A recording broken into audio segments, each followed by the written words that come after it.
Tuhan Yesus yang ada dan selalu memelihara kita bisa berjumpa lagi dalam ibadah online pada pagi hari ini. Harapan dan doa kami, Tuhan ada memberkati kita semuanya. Mari kita kasih Tuhan, kita tundukkan kepala kalau kita mau berdoa lebih dahulu. Bapa kami yang ada di surga, Bapa yang punya segala kuasa di surga dan di bumi ini, Bapa yang tak pernah berubah dalam kekuatan dan kuasa-Mu. Dengan kerendahan hati kami mengucap syukur karena kami masih diberikan kesehatan, kami diberikan kekuatan, kami boleh ada sebagaimana kami ada. Dan inilah kerinduan kami, dengan tubuh yang telah ditebus oleh darah-Mu Yesus, kehidupan ini semakin dilayakan dan untuk kemuliaan, memuji, membesarkan nama-Mu ya Tuhan. Kami akan segera mulai ibadah ini. Roh Kudus menguasai kami, Roh Kudus memenuhi hidup kami. Lalu apa yang kami pujikan, kami agungkan dalam nama Yesus. Ada kuasa yang terjadi dalam hidup ini secara pribadi. Terpujilah Tuhan sampai selama-lamanya. Kami menyerahkan acara ini untuk kemuliaan nama-Mu dalam nama Tuhan Yesus. Haleluya. Amin. Amin. Amin. Kita ke satu pujian, ku hidup karena anugerah-Mu. Karena anugerah-Mu.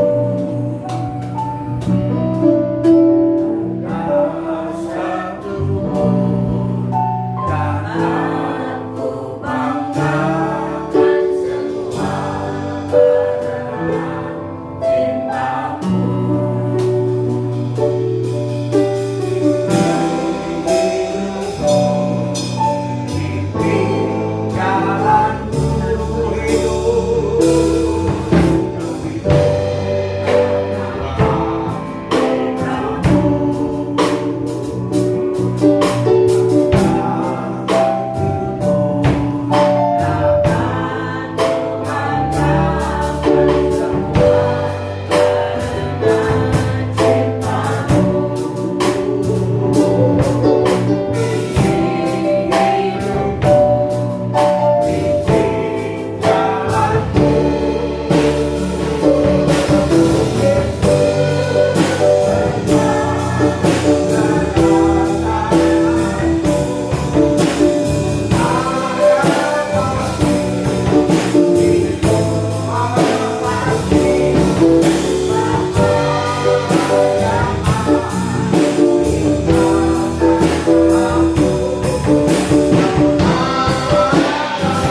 Alkitab kita masing-masing. Kita akan membaca firman Allah terambil dalam kitab Keluaran. Kitab Keluaran pasalnya yang ke-7 ayat pertama sampai pada ayatnya yang ke-5. Kitab Keluaran pasal 7 ayat pertama kita akan baca sampai pada ayat yang ke-5. Roh Kudus menolong kita semuanya. Berfirmanlah Tuhan kepada Musa, lihat, aku mengangkat engkau sebagai Allah bagi Firaun, dan Harun abangmu akan menjadi nabimu. Engkau harus mengatakan segala yang kuperintahkan kepadamu, dan Harun abangmu harus berbicara kepada Firaun, supaya dibiarkannya orang Israel itu pergi dari negerinya. Tetapi aku akan mengeraskan hati Firaun, dan aku akan memperbanyak tanda-tanda dan mujizat-mujizat yang kubuat di tanah Mesir. Bila mana Firaun tidak mendengarkan kamu, maka aku akan mendatangkan tanganku kepada Mesir dan mengeluarkan pasukanku, umatku, orang Israel dari tanah Mesir dengan hukuman-hukuman yang berat. Dan orang Mesir itu akan mengetahui bahwa akulah Tuhan apabila aku mengacungkan tanganku terhadap Mesir dan membawa orang Israel keluar dari tengah-tengah mereka. Puji Tuhan. Sekianlah bacaan firman Tuhan dari buku Keluaran pasal 7 ayat pertama sampai pada ayatnya yang ke-5. Nah, kekasih-kekasih Tuhan, kita hidup di tengah-tengah dunia yang berbagai macam kepercayaan, berbagai macam yang diyakini, dan juga ada yang sama sekali tidak meyakini. Jelasnya kita berada di tengah dunia fasik. Di tengah-tengah dunia fasik, itulah orang-orang yang walaupun ia bisa melihat jagat alam ini, semesta alam ini, walaupun ia bisa melihat ada janji-janji Allah yang dinyatakan di bumi ini, dia pun bisa menikmati, menimbah air, menikmati dari hasil tanaman.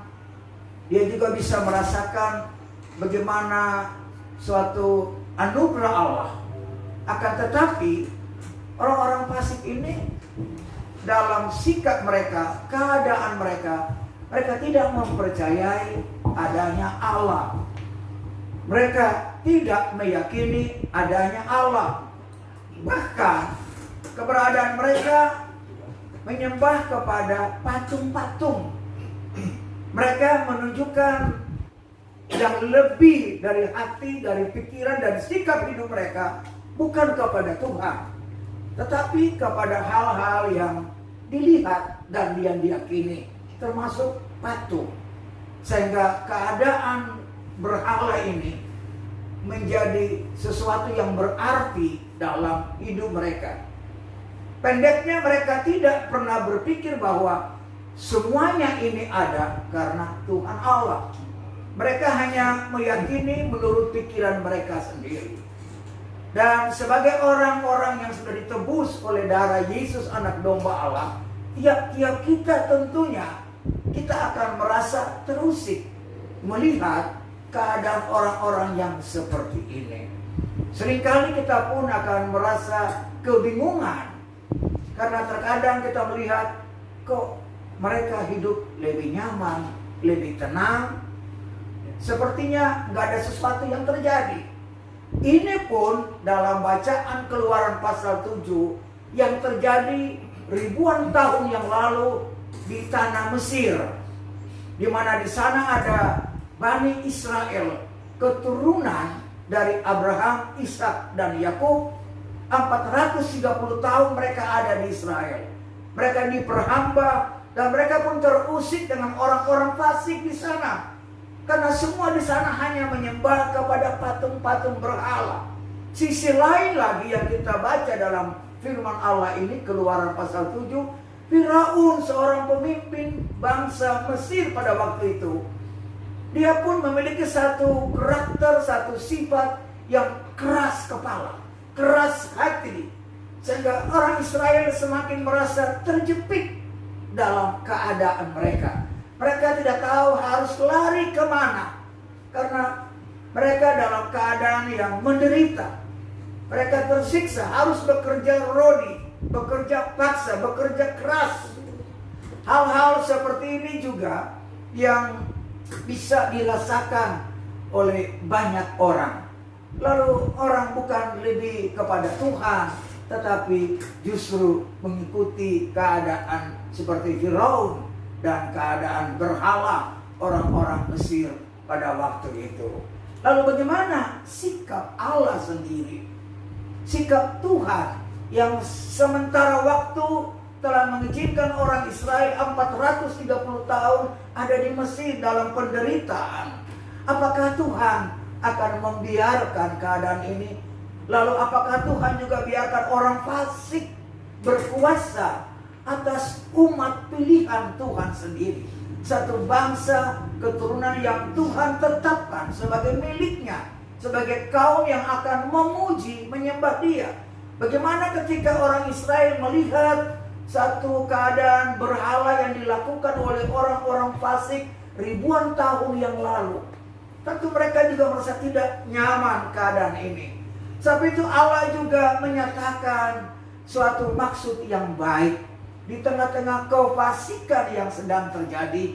Amsal 16 ayat yang keempat, kalau kita baca di situ, Amsal 16 ayatnya yang keempat, bahwa Tuhan membuat segala sesuatu untuk tujuannya masing-masing. Bahkan orang fasik dibuatnya untuk hari malapetaka. Ketika kita tidak mempunyai standar firman, maka kita akan menilai bahwa orang fasik jauh lebih baik. Mereka bebas tanpa ada tuntunan disiplin diri, pengawasan diri. Mereka buat semua dengan seenaknya. Satu sisi dalam iman kita akan berkata, kok Tuhan diam? Kok Tuhan tidak melakukan sesuatu? Padahal Amsal 16 ayat 4 berkata, Tuhan membuat segala sesuatu untuk tujuannya masing-masing. Mari kita lebih lagi masuk memahami pikiran Allah di tengah-tengah kefasikan dunia hari-hari terakhir ini. Alkitab sudah menegaskan di hari-hari penghabisan, hari-hari terakhir ini akan terjadi kefasikan yang begitu luar biasa. Dan kita berada di tengah-tengah kefasikan.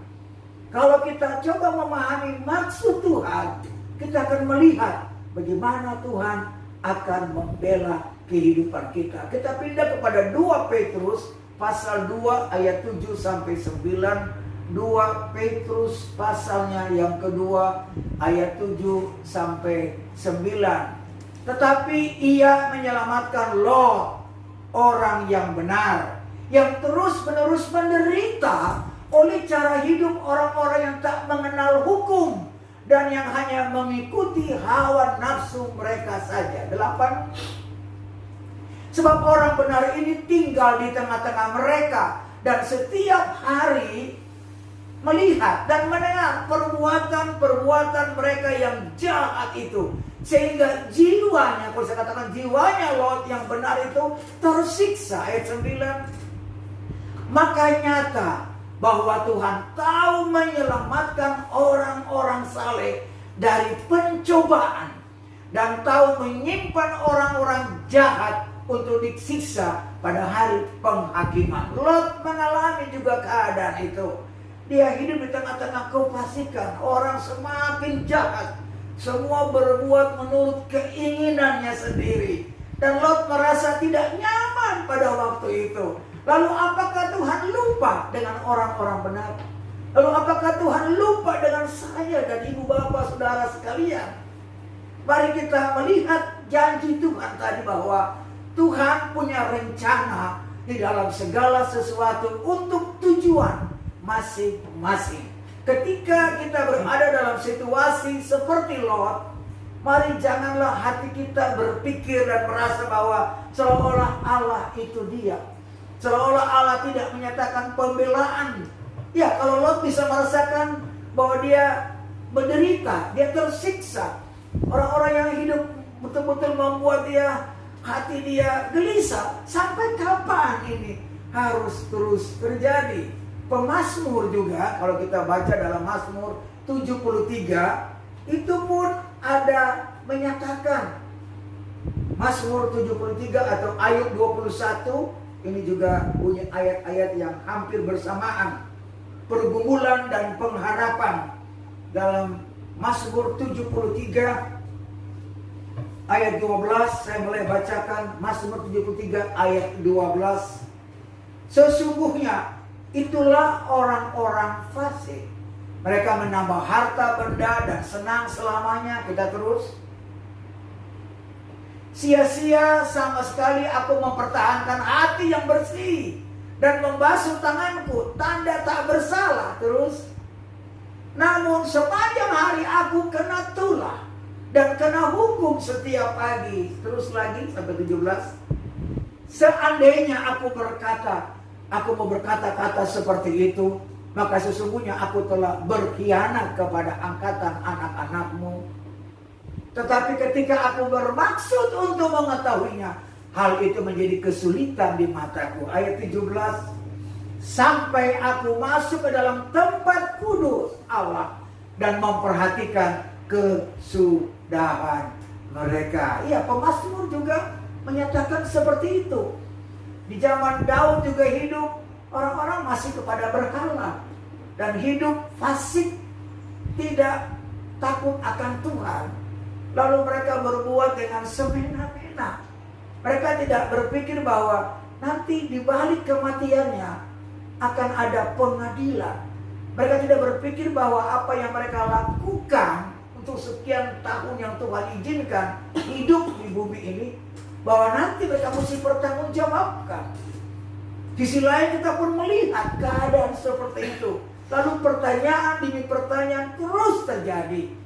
Ayub 21, saya mau tunjukkan lagi bagaimana juga yang Ayub rasakan. Kalau tadi Daud menyatakan, di sini Ayub juga menyatakan dalam ayat 7 dari pasal 21, Ayub 21 ayat 7, dia berkata, mengapa orang fasik tetap hidup, menjadi tua, bahkan menjadi bertambah kuat. Terus keturunan mereka tetap bersama-sama mereka, dan anak cucu diperhatikan mereka. Terus rumah-rumah mereka aman, tak ada ketakutan. Pentung Allah tidak menimpa mereka. Terus kita baca sampai 15. Lembu jantan mereka memacek dan tidak gagal. Lembu betina mereka beranak dan tidak keguguran. Kanak-kanak mereka dibiarkan keluar seperti kambing domba. Anak-anak mereka melompat-lompat. Mereka bernyanyi-nyanyi dengan iringan rebana dan kecapi, dan bersukaria menurut lagu seruling. Mereka menghabiskan hari-hari mereka dalam kemujuran, dan dengan tenang mereka turun ke dalam dunia orang mati. 14. Tetapi kata mereka kepada Allah, pergilah dari kami. Kami tidak suka mengetahui jalan-jalanmu. Ayat 15. Yang Maha Kuasa itu apa? Sehingga kami harus beribadah kepadanya. Dan apa manfaatnya bagi kami kalau kami memohon kepadanya? Kita sambung lagi ayat 16. Memang kemujuran mereka tidak terletak dalam kuasa mereka sendiri. Rancangan orang fasik adalah jauh daripadaku. Terakhir 17. Betapa sering pelita orang fasik dipadamkan.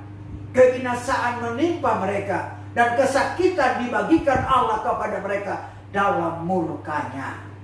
Jadi itulah yang kita baca pengalaman-pengalaman Daud, pengalaman Ayub, orang-orang Israel yang waktu itu di Mesir, bahkan sampai di zaman kita hidup sekarang ini. Perbuatan, tingkah, dan keberadaan orang-orang fasik masih saja kita lihat, masih saja kita dengar. Malah seringkali kita menjadi korban dari permainan orang-orang fasik. Lalu apakah Allah diam? Apakah Allah tidak akan menyatakan pembelaannya kepada umatnya? Kekasih Tuhan, ingatlah 10 bala yang Tuhan turunkan di Mesir pada waktu itu. Sebagai tanda, Allah pakai Musa dan Harun menghadap Firaun supaya umat Tuhan tetap diizinkan untuk beribadah. Hidup kita ini harus selalu diisi dengan ibadah.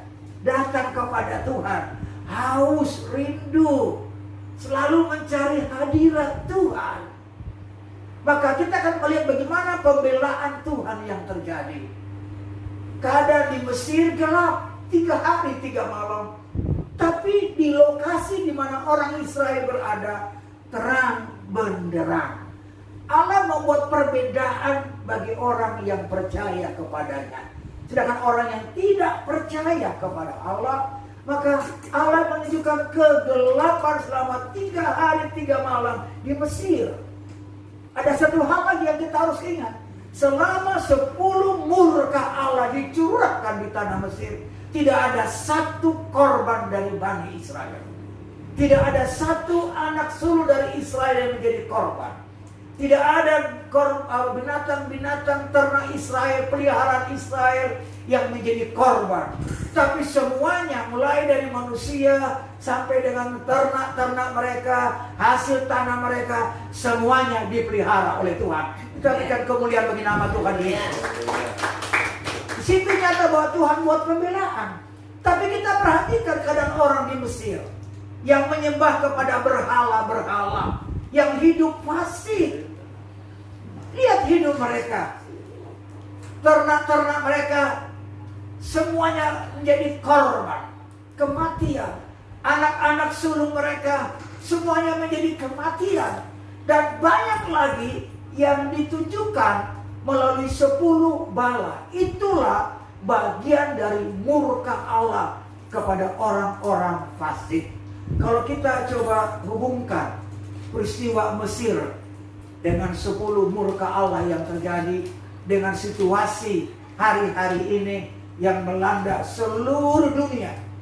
Berbagai bangsa, negara, pemerintahan, semua kebingungan dalam menghadapi masalah pandemi COVID-19 ini.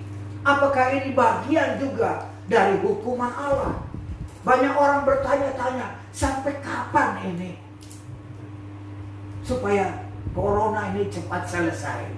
Semua terus bertanya, sampai kapan? Sampai kapan? Kelihatannya sepertinya Tuhan masih izinkan. Ini masa panjang yang masih terjadi. Tapi di sisi lain, ada janji Tuhan buat kita yang benar-benar punya hati sungguh-sungguh kepada Tuhan. Ada janji Tuhan. Tuhan yang berkata bahwa Dia akan melindungimu. Dia berkata bahwa Dia akan memeliharamu. Dia akan menolongmu. Entah engkau berada di kota lain, engkau berada di tempat mungkin yang gersang, atau di mana saja keberadaanmu. Tapi selalu engkau meyakini janji Tuhan. Bahwa Tuhan punya tujuan dalam segala sesuatu untuk menyatakan. Sehingga kita akan melihat orang yang benar akan bersaksi, akan berkata bahwa benar Tuhan hidup. Dan sisi lain, bagi orang-orang fasik yang hatinya mulai diterangi, hatinya mulai merendah, mulai terbuka hati ini untuk memahami Tuhan. Ketika murka itu terus terjadi, maka ada juga dari kelompok-kelompok orang fasik ini yang akhirnya mau berkata, aku mengakui bahwa ada Tuhan Di zaman Daniel dengan 3 temannya hidup di Babel pada waktu itu, bagaimana Tuhan pakai mereka untuk menyadarkan Raja Babel pada waktu itu. Sampai Raja Kasdim juga pada waktu itu. Untuk mereka melihat bahwa Allahnya 4 pemuda ini, Daniel dan 3 kawannya, adalah Allah yang luar biasa. Kita berikan bagi Tuhan kemuliaan. Allah yang hidup.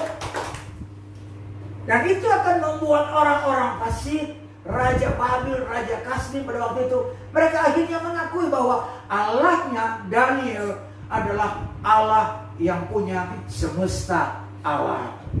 Posisi kita hari-hari ini supaya menjadi terang kepada orang-orang fasik, supaya menjadi pernyataan Tuhan kepada orang-orang yang belum percaya, sehingga mereka bisa melihat bahwa orang yang berharap kepada Tuhan benar-benar dilindungi oleh Tuhan, dipelihara oleh Tuhan. Sebab itu mari, baik ibu bapak secara pribadi maupun keluarga rumah tangga, ambillah Yesus Kristus sebagai Tuhan dalam hidupmu pribadi dan dalam keluarga. Seperti kata Tuhan kepada Sakeus, ketika ia masuk di rumah Sakeus, Tuhan katakan, hari ini juga datanglah keselamatan dalam rumah ini. Satu keluarga langsung dipulihkan oleh Tuhan. Satu keluarga mendapatkan jaminan. Inilah yang memberikan kesukaan buat keberadaan tiap-tiap kita. Biarlah hari-hari ini kita mau mendekatkan diri kepada Tuhan, karena kita tahu kalau Tuhan bela Lot pada waktu itu, kalau Tuhan bela juga Daud pada waktu itu, kalau Tuhan juga membela Ayub pada waktu itu, atau Bani Israel pada waktu itu, maka tidak mustahil juga buat kita. Hari-hari ini pembelaan Tuhan pasti terjadi. Sebagai ayat yang terakhir, kita akan baca dalam Markus 11 ayatnya yang ke-23. Karena kita sebagai orang yang percaya kepada Tuhan. Markus pasal 11 ayatnya yang ke-23. Bagaimana perkataan firman Tuhan? Aku berkata kepadamu, sesungguhnya barang siapa berkata kepada gunung ini, beranjaklah dan tercampaklah ke dalam laut, asal tidak bimbang hatinya, tetapi percaya bahwa apa yang dikatakannya itu akan terjadi, maka hal itu akan terjadi baginya. Tuhan suruh Musa dan Harun, perkatakan firman-Ku kepada Firaun, perkatakan. Jadi Musa dan Harun hanya memperkatakan firman. Orang yang percaya, tidak ada perkara yang sulit, tidak ada perkara yang mustahil. Kuncinya adalah tetapi kita percaya bahwa apa yang dikatakannya itu akan terjadi. Perkatakan saja. Persoalankah apa saja dalam hidup ini, perkatakan saja. Tuhan sanggup. Kalau dikatakan gunung bisa beranjak ke laut, ya. Sekarang kita mulai perkatakan. Adakah hati kita yang juga merasa galau, tidak tenang, gelisah, ragu, atau apa saja? Sekarang mulai perkatakan dengan percaya. Tuhan sanggup menolong. Amin. Kita angkat lagu pujian, kemanakah ku akan pergi.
Terima kasih. Tuhan kami dalam memuji, membesarkan nama-Mu. Hati kami melekat, pikiran kami terarah kepadamu.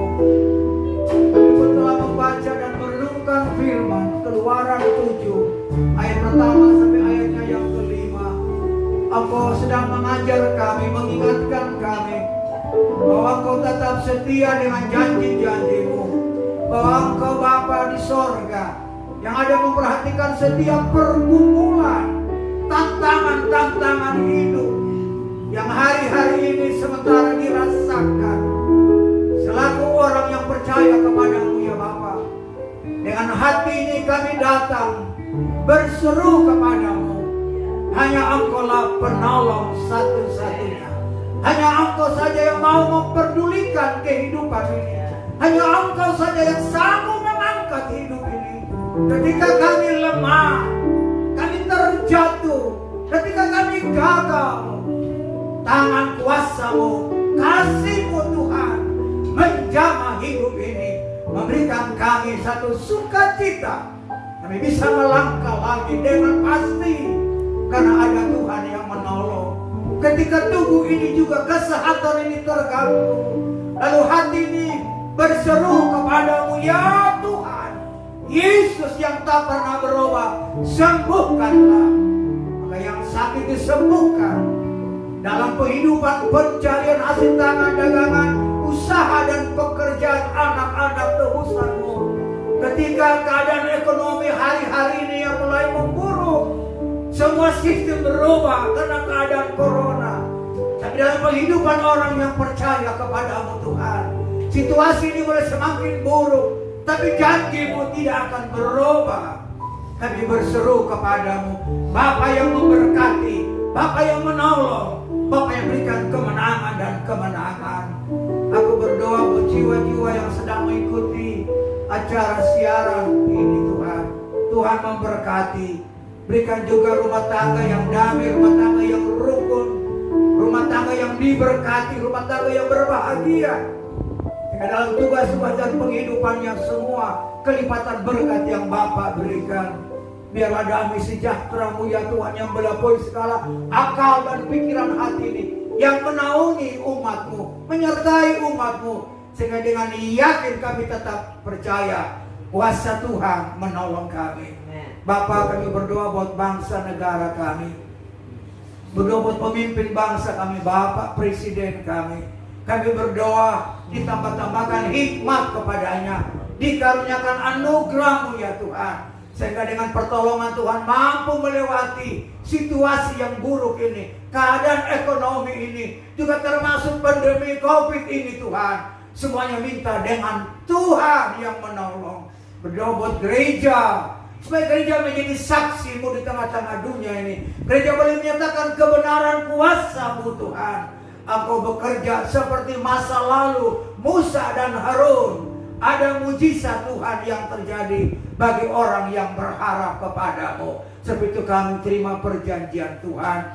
Dari rumah di sini tempat kami mengadakan siaran langsung, Tuhan memberkati keluarga dalam rumah ini, memberkati usaha toko dagangan, pekerjaannya, memberkati anggota keluarganya, anak cucu semuanya, juga bagi orang tua, mama dan papa, semuanya yang jauh dekat. Tuhan berkati keluarga ini dan dibentengi keluarga ini dari depan sampai ke belakang, pagar pelindung kuasa-Mu Tuhan. Dan Tuhan tidak izinkan orang-orang jahat, pekerjaan tipu daya sejahat coba mengganggu kenyamanan keluarga ini. Bahkan tiap-tiap kami juga dibentengi dengan kuasa-Mu ya Tuhan. Tuhanlah penolong kami. Tuhan, Engkau ajaib. Kami angkat hati kami kepadamu, seraya mengucap syukur Bapa, karena Engkau selalu menolong kami. Tuhan selalu menolong. Tuhan tidak pernah membiarkan kami. Terima kasih Bapa. Terima kasih Tuhan. Musim akan berlalu, musim akan berganti, tapi Tuhan Yesus tetap setia untuk menolong tiap-tiap kami. Kami naikkan doa syukur ini Bapa, dan dengan tangan kami yang terbuka, kami terima berkat-Mu ya Tuhan. Kami terima janji Tuhan, dan adalah kehendak Allah supaya kami hidup dan mengalami berkat-berkat-Mu. Tuhan memberkati keluar dan masuk-Mu. Tuhan memberkati roti makanan-Mu. Tuhan memberkati air minuman-Mu. Dan Tuhan menyertai menolong-Mu mulai sekarang ini. Dan Tuhan juga menyatakan berkat-Nya. Terimalah anugerah, sejahtera berkat dari Tuhan Yesus mempelai laki-laki sorga. Dalam pernyataan kasih sayang Allah Bapa di sorga, serta Roh Kudus penolong, penghibur, ada selalu menguatkan, menasehatkan, membangun hidup ini mulai sekarang ini, bahkan sampai hari pengangkatan gerejanya Tuhan, bahkan Tuhan datang yang kedua kali dan sampai selama-lamanya. Dalam nama Yesus kita angkat pujian musik.